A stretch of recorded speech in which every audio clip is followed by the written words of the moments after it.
নমস্কার বন্ধুরা, মিসাইল প্রযুক্তিতে ভারত যে আসলেই সুপার পাওয়ার তার আরও একটি প্রমাণ এসে গেল বিশ্বের সামনে।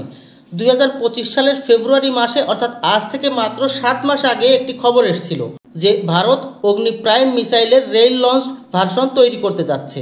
আর আজ ভারতের গর্ব, আমাদের ডিআরডিওর বিজ্ঞানীরা মাত্র 7 মাসের মাথায় ট্রেনের বগি থেকে অগ্নি প্রাইম মিসাইলকে সফলতার সহিত লঞ্চ করে সারা বিশ্বকে দেখিয়ে দিল। এর আগ পর্যন্ত সারা বিশ্বে মাত্র 3টি দেশ ছিল যারা ট্রেন থেকেই ব্যালিস্টিক মিসাইল ছুটতে সক্ষম ছিল। ইউএসএসআর অর্থাৎ বর্তমানের রাশিয়া, চীন এবং উত্তর কোরিয়া।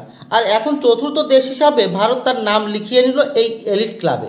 এখন প্রশ্ন হলো, এই রেল লঞ্চড অগ্নি প্রাইম মিসাইলটি কি করতে সক্ষম এবং এতে ভারত কিভাবে লাভান্বিত হতে চলেছে। তো বিস্তারিত জানানোর আগে একটাই অনুরোধ, চ্যানেলটি সাবস্ক্রাইব করে বেল আইকনটি প্রেস করবেন যেন এই ধরনের ইনফরমেশন দ্রুত আপনাদের কাছে পৌঁছে যায়। তো চলুন শুরু করি। স্ক্রিনে যে ভিডিওটি দেখতে পাচ্ছেন এটি হলো অগ্নি প্রাইমের রেল লঞ্চ ভেরিয়েন্টের টেস্টিংয়ের ফুটেজ। মিসাইলটির নাম হলো অগ্নি 2 প্রাইম। মিসাইলটির নামটাই শুধু পুরনো, বাকি সম্পূর্ণ মিসাইলটি একটি নতুন মিসাইল। এতে ব্যবহার করা সমস্ত টেকনোলজি একেবারেই নতুন। মিসাইলটি প্রচণ্ড শার্প এবং ভয়ানক অ্যাকুরেট করেই তৈরি করা হয়েছে। অফিসিয়ালি মিসাইলটির রেঞ্জ 2000 কিলোমিটার বলা হলেও আমরা তো সবাই জানি যে ভারত তার মিসাইলের রেঞ্জ কম করেই বলে। প্রকৃত রেঞ্জ সবসময় লুকিয়ে রাখে যাতে করে যুদ্ধের সময় শত্রুরা ভারতের সক্ষমতার প্রকৃত স্কেল আন্দাজ করতে না পারে। তবে এই মিসাইলটির ক্ষেত্রে রেঞ্জ তেমন কোনো ফ্যাক্টর নয়। মেইন ফ্যাক্টর হলো এর লঞ্চিং প্ল্যাটফর্ম। মিসাইলটিকে একটি ট্রেনের বগি থেকে লঞ্চ করে দেখিয়ে দিল ভারত। আর ট্রেন থেকে লঞ্চ করার এই সক্ষমতার কারণেই মিসাইলটিকে শত্রুপক্ষ ডিটেক্ট করতে পারবে না। সাধারণত একটি ব্যালিস্টিক মিসাইলকে কোনো ভারী ট্রাকের উপর থেকে অথবা মাটির নিচে সিলো তৈরি করে সেখান থেকে লঞ্চ করা হয়, যার ফলে এগুলোকে স্যাটেলাইটের মাধ্যমে খুঁজে বের করা সম্ভব। আর সেক্ষেত্রে আমাদের মিসাইলটি ফায়ার হওয়ার আগেই শত্রুপক্ষের মিসাইল সেটিকে ধ্বংস করতেও সক্ষম। আবার বড় বড় সাইজের ট্রাকের ওপর করে মিসাইল যদি এক জায়গা থেকে অন্য জায়গায় বয়ে নিয়ে যান তাহলেও এর উপর নজর রাখতে পারে শত্রুরা।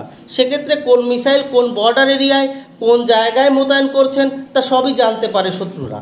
আর আপনার সমস্ত পরিকল্পনার ইনফরমেশন যখন শত্রুর কাছে থাকবে তখন আপনার নেওয়া অ্যাকশানের আগেই শত্রুরা আপনার ওপরেই হামলা চালিয়ে দিবে। কিন্তু রেল লঞ্চ ব্যালিস্টিক মিসাইলের ক্ষেত্রে এই ধরনের কোনো সমস্যাই থাকে না।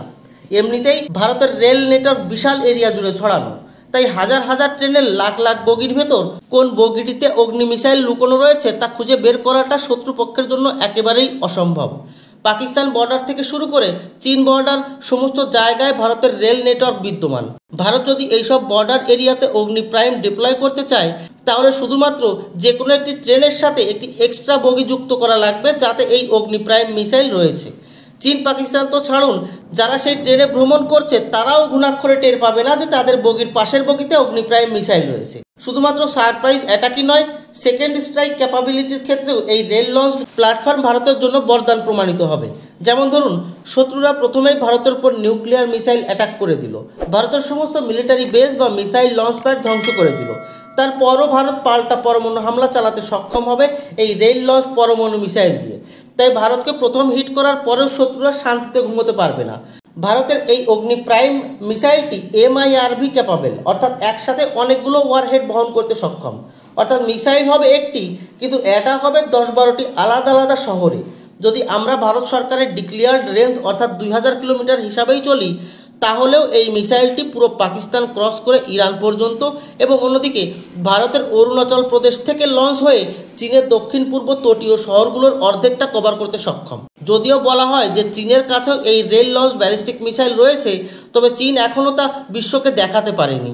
তাই যদি সত্যিকারের সামর্থ্যের কথাই বলা হয় তাহলে রুশ এবং উত্তর কোরিয়ার পর ভারতের তৃতীয় দেশ যে কিনা এই সামর্থ্যের প্রমাণ সারা বিশ্বের সামনে দিল। তাই ভারতের ডিআরডিওর বিজ্ঞানীদের স্যালুট জানাই। মিসাইল প্রযুক্তিতে তাদের মাস্টারির আসলেই কোনো জুড়ি নেই। ধন্যবাদ। জয় হিন্দ।